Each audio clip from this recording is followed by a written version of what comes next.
Steve Judd. My name is Sue Brayne, and I've been a student of astrology for years, but I'm always wanting to deepen my understanding of it, so I've turned to Steve for help.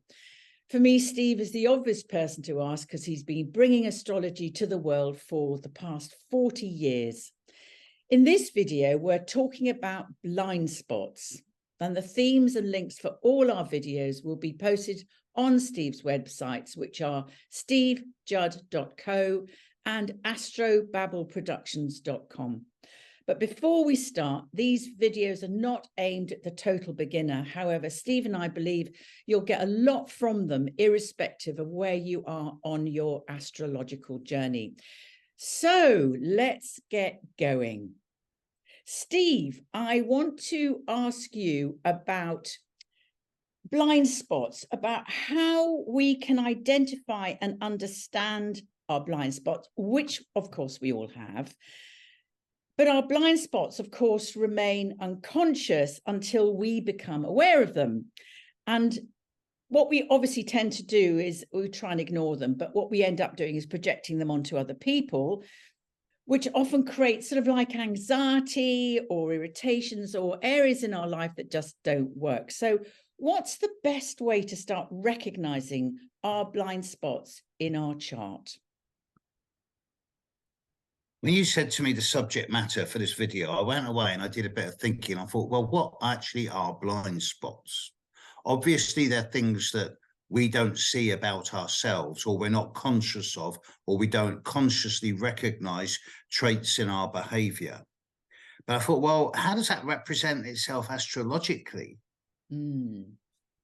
And I came up with three separate ideas on this. The least of which is that of unaspected planets in our chart.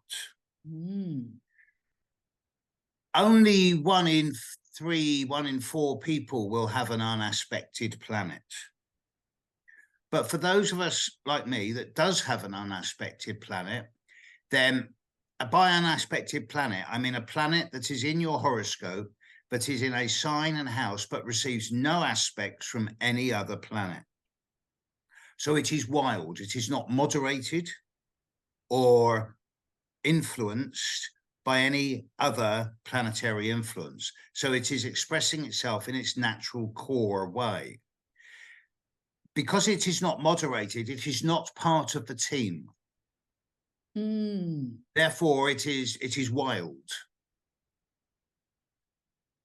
And often the unaspected planet in our chart can come across as either extremely dominant, almost out of control, or the exact opposite, unnoticeable. That's interesting. But I thought, well, that's only a minor way of looking at it. And I pondered this for a couple of days, well, at nights, actually, because, you know, when you're laying in bed at night, it's when you sometimes get your best thinking done, or first thing in the morning. And in order for us to not be aware of our blind spots, they have to be outside of our range of normal consciousness. Therefore, they exist in the realm of the semi, sub, or unconscious.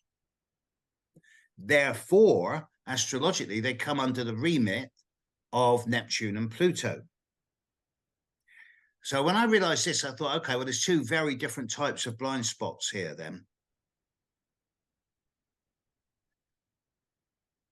People with positive aspects to their Pluto, as they age, they become aware of their own psychological stamina, strength, reliability, thoroughness, resilience, and they recognize that they are actually pretty psychologically solid, stable people. People with challenging aspects to Pluto will go through, when young, the vast majority of people with challenging aspects to Pluto, when young, will go through a number of periods in their life where they go through fear or phobia or paranoia or obsessive compulsive or intense and extreme experiences, which force them into either going into their own personal underworld, or where they go, I'm not dealing with that. That's too dark. That's too heavy. I can't deal with that. So they blank it out. Mm. Now that's when you get problems, because when you're not dealing with your own psychological influences, that's when you can get big problems in terms of finding yourself acting or behaving in a way that is different to the way you're thinking you're behaving. In other words, you think you're fine, but everyone else is going, well, be careful about them. They're a bit paranoid or they're a bit obsessive compulsive. Or And you don't neurotic. recognize it. That's sort of the neurosis, the anxiety, the. I disagree, Sue, because Okay. To me it is more of a it's an unacknowledged pattern of behavior which fits the neuroses thing, but it's more compulsive obsessive, which is more plutonian. Okay, you see, the neuroses thing comes under Neptunian influences, and Neptune to me is the main indicator of blind spots, because Neptune is gullible. Neptune is where you can see the world as being the way you want it to be, rather than dealing with it the way it really is. And often when I say to people, look, there's worry, which is a front brain activity. And that's where, when you worry, you think, oh, have I left the gas on? Have I left the keys in the door? Will I get the train on time? And that's a logical worry, which you can understand, analyze, and work with. But then there's the back brain worry, which is, what if someone says something, or what if something goes wrong? And that to me is an anxiety, which is a neurosis. It is not a worry, it is a neurosis, it's an anxiety. And that is where you can sometimes metaphorically worry yourself to death, because you're not sure if anything's wrong, or if it is wrong, what is wrong, and if there's anything wrong, then how do I cure it? And you can worry yourself into an early grave with that type of scenario. So when there's difficult squares or oppositions from your Neptune to a point in your chart, that's where you can kid yourself as being different to the way the outside world actually sees you as being. And that to me is much more of a blind, is as much, if not more, of a blind spot than a difficult challenge from Pluto. Is this making sense? Totally, absolutely, because Neptune's so nebulous. You kind of can't, and you can't get your hands off. And if you know when you're in, there's something not working or not right in the way that you are, but you don't. And of course, it's Neptunian. I mean, a lot of astrologers talk about blind spots through the minor aspects, like the quincunxes, the semi-squares, the sexquadrates. What do you feel about that?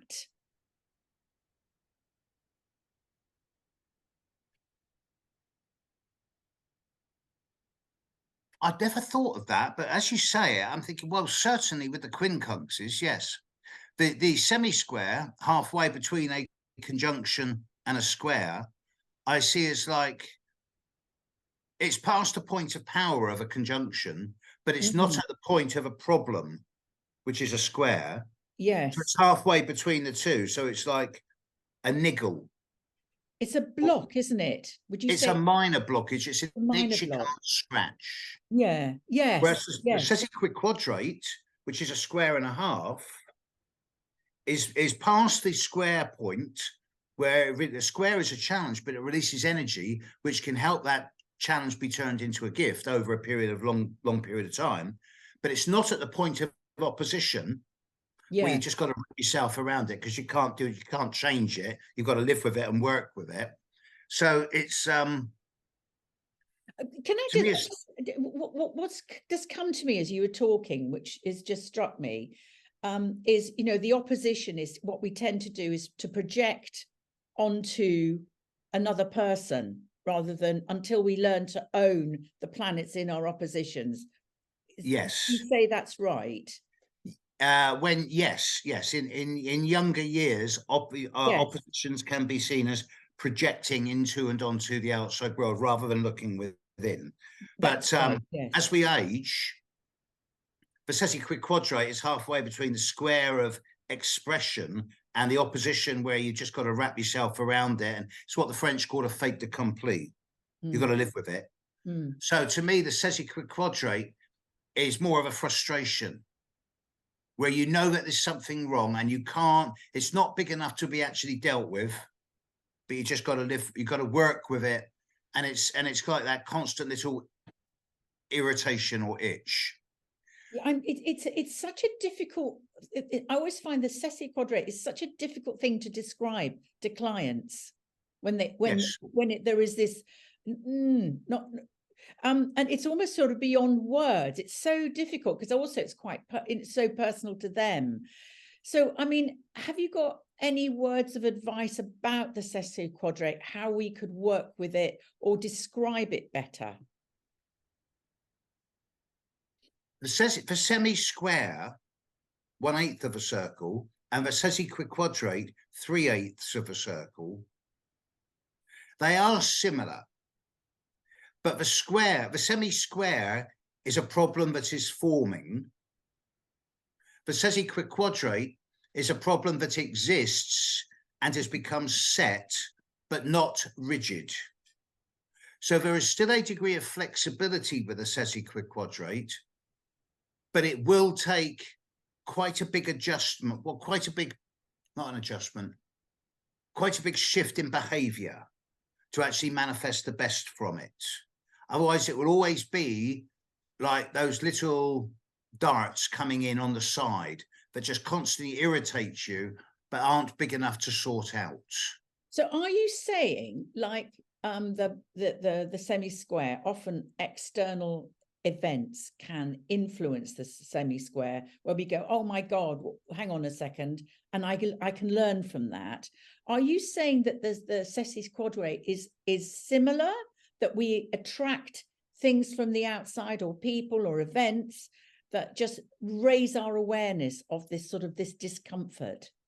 I would say the difference between the two is that with the semi-square, you become aware of a problem and you can see it coming, so you can take preemptive action.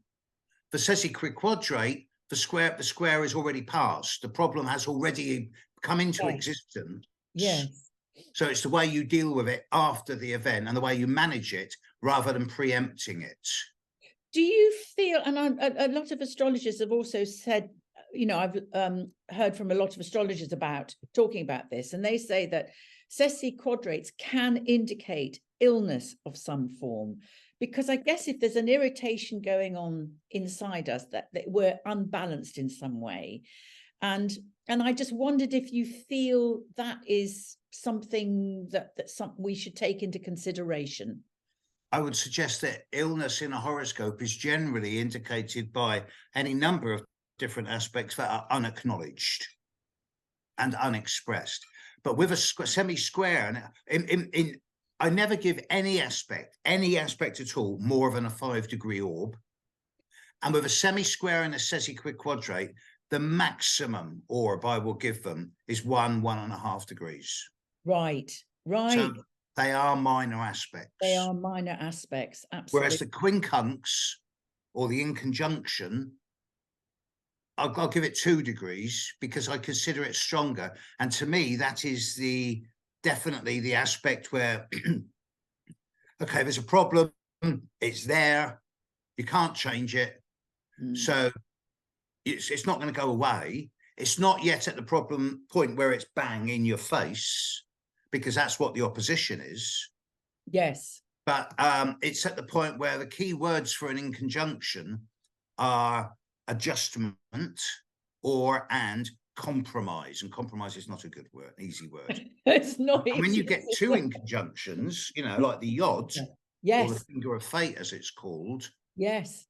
then you're faced with a number of circumstances in your life which are intractable and which cannot be resolved except through reaching a compromise point in yourself with the world. Yes. So I wouldn't describe any of these points as blind points in themselves, unless you're someone who deliberately shies away from looking at your own issues or problems, which is symptomatic of a larger issue.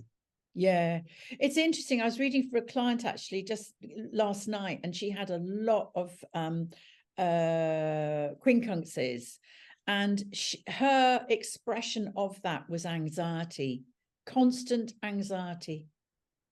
So when we talked it through, she began to sort of feel more understanding that she could find a balance between, you know, the two planets that were in this difficult aspect.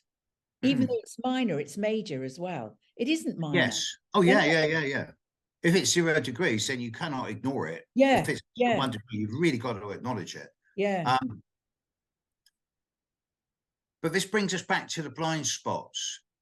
Blind spots are either caused by people saying, okay, I've got this problem, right, I am not going to deal with that, put it away, which is going to lead to massive problems further on down the line, which is common in plutonic blind spots, because that's denial and repression and suppression. Or more commonly, it's Neptunian blind spots, where you genuinely can't see it because it's occluded, or it's imaginal, or you're just not seeing it because of your vision's just not tuned in that way. When you see people, I see people with, for example, Neptune square Mercury or Neptune square the moon in their chart. When they're younger, under 42, there's always the capacity for self-deception or for letting other people deceive them. There's potential for gullibility, avoidance, escapism, all of which is our forms of neuroses. Addiction. Yeah. Gosh, which is a blind spot. Just shows you how we need to know our chart to have a running chance at getting this life right, or understanding how to balance who we are or how we relate in life. The other thing I wanted to ask you about, it just really fires me up. The other thing I wanted to ask you about is, would there be a blind spot if we had a missing element from our chart? For example, no fire, no earth, no air, no water. Would there be a kind of blind spot that we're living with, but we may not be conscious? I was thinking perhaps that if we have no earth, we could just really unconsciously struggle with everyday routines. Or this is a really good question, because I can quote from personal experience here. I have no planets in earth signs. None. Gosh, you seem the most grounded person I've ever met. I have the ascendant in an earth sign. Oh, right. But that's all. I have no planets in earth signs, but I have lots of planets in earth houses. Right? So planets in signs show how you behave. Planets in houses show how the world sees you as behaving. The world sees me as being very grounded and down to earth. But in reality, those who know me very well know that I don't really have a lot of possessions. I'm not that bothered about money. I'm not materialistic. And so I can see it's not, when younger, yes, I was obsessed with having lots of materials and possessions and money and resources. As I've got older, I've gone, no, I don't want all that. And so, yes, it could be seen as a blind spot. But there's one other thing about the blind spot that we're not looking at, and I know we're pushed for time. So there's one other thing I really want to get in here. Yeah, definitely. Sometimes the blind spot can be literally the blind spot, because when people are born with challenging aspects, strong challenging aspects to Neptune, whether it's a square opposition or a very strong semi-square, sesquiquadrate, or in conjunction, These are the people who will wear glasses from a very early age.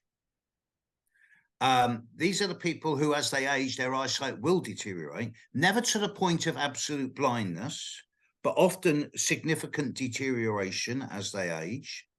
Transits from Neptune to the sun and moon by square or opposition will show a time where eyesight deterioration by 2, 3, or even 4% over the course of a year. And of course, the Moorish Arabs who developed astrology from the 4th, 5th century BC through to about 4th century AD through to about the 10th, 11th century AD, they did a lot of work with the fixed stars, and they called the Pleiades at 29 degrees of Taurus the degree of blindness. This doesn't mean that everyone with stuff at 29 degrees of Taurus is going to go blind. But it's surprising how many people with the sun or moon at 29 degrees of Taurus wear glasses from a very young age. Ah, that's a blinding piece of information, Steve. So, you know, it's fantastic. Yes, it's really, really interesting. But to my mind, the blind spots really is the domain of Neptune and to a lesser extent, Pluto. Yeah. Okay, just to finish this off then, I just wanted to talk about planets in fall, detriment. Would they be carrying a blind spot with them in the way that they express themselves? I can see how that would be, but I think in this case, that's up to the individual. Let's just use an example. Someone born with Mars in Libra, which is obviously Mars rules Aries. So Mars in Libra is in its detriment. Someone born with Mars in Libra is either going to deny their physical powers, their physical desires, their physical needs, or they're going to subliminate them and put all their physical energy into their relationships with other, regardless of the context of that relationship. Or that's if they'll subliminate it, suppress it, repress it, or put it elsewhere if they're dealing with it as a blind spot. Or they'll go, right, I'm going to put my energy into the team. And then later on, they'll take people around and go, yeah, we did this. That's my bit down there. So I would suggest that when planets are in fall or detriment, it can lead to blind spots, but that is up to the individual how they choose to express it. Right. That's really, yeah. Whereas with a Neptune square or opposition, you're more at the mercy of the aspect until you've worked out how to handle it. And that often doesn't happen until 42 years old. Yeah. Big thing about 42. Pluto square, Neptune square, Uranus opposition, Saturn and a half return, and it's halfway through your life. It's called grow up, isn't it? Or get a life. The final question I wanted to ask you is the chart ruler. Obviously, every single ascendant has a ruler, but do you believe the chart ruler can bring a blind spot into the person's life chart influence?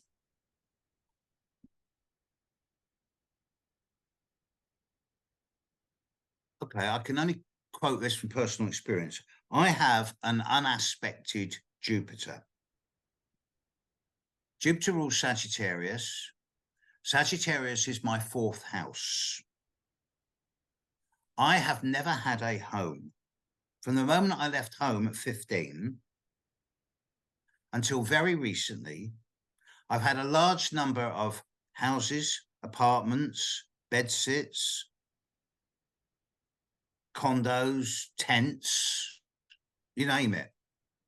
But I've never had a place where I felt I truly belonged, a home, until very recently. And I've had to find that home inside before I could find it outside. So I suggest that with blind spots and rulerships, you need to look at the planet that rules your ascendant. And if that is not strongly aspected, then you're always going to be a little bit lost. until you, and Yeah. the answers you look for will never be found outside, they'll be found inside, and then you can recognize them outside, if that makes sense. Completely makes sense.